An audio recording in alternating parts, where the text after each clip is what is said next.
headlines. Japan to assist Tajikistan strengthen its border security with Afghanistan. Russia to guide the partners toward the appropriate behavior, says Russian envoy. Women's human rights defender at risk of torture in Taliban detention. Toshihiro Aiki, Japan's ambassador to Tajikistan, announced that Japan is helping Tajikistan strengthen the security of its border with Afghanistan through the Japan International Cooperation Agency.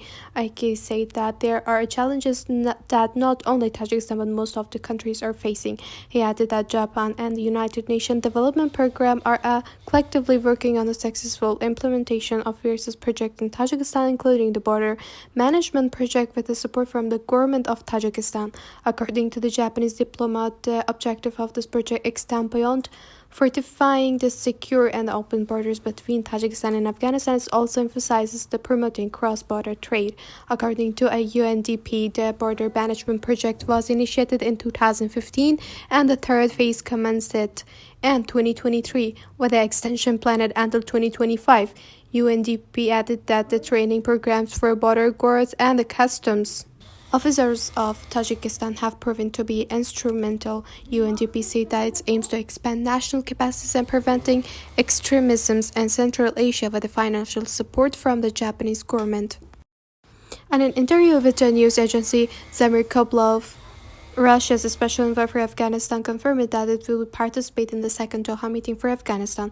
Kabulov said that he will guide his partners towards appropriate behavior during this meeting.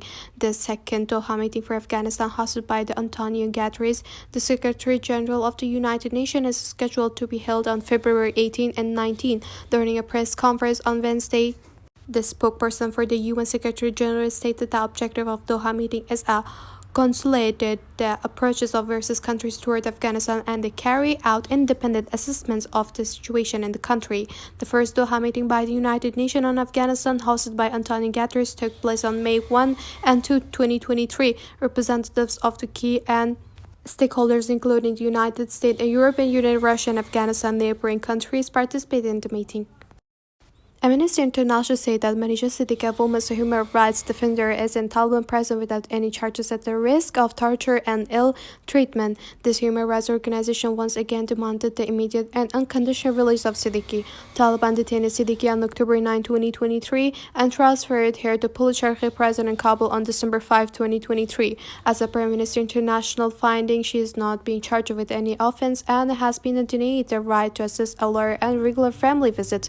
This organization expressed deep concern about the risk of torture and the mistreatment of Siddiqui and Taliban detention. Since the takeover of power in August 2021, Taliban imposed severe restrictions on girls and women, having deprived from their rights to education, work, freedom of movement, and social activities. In reaction to imposed restriction, activities advocating for women's rights expressed their dissent about the street and their protests. The Taliban, however, responded to this demonstration with the physical violence and the intimidation, leading to the arrest of numerous protesting women. Human rights organizations, based on their investigation, have reported that many women and girls are currently in Taliban custody. However, their identities remain disclosed due to fear of the Taliban within their families.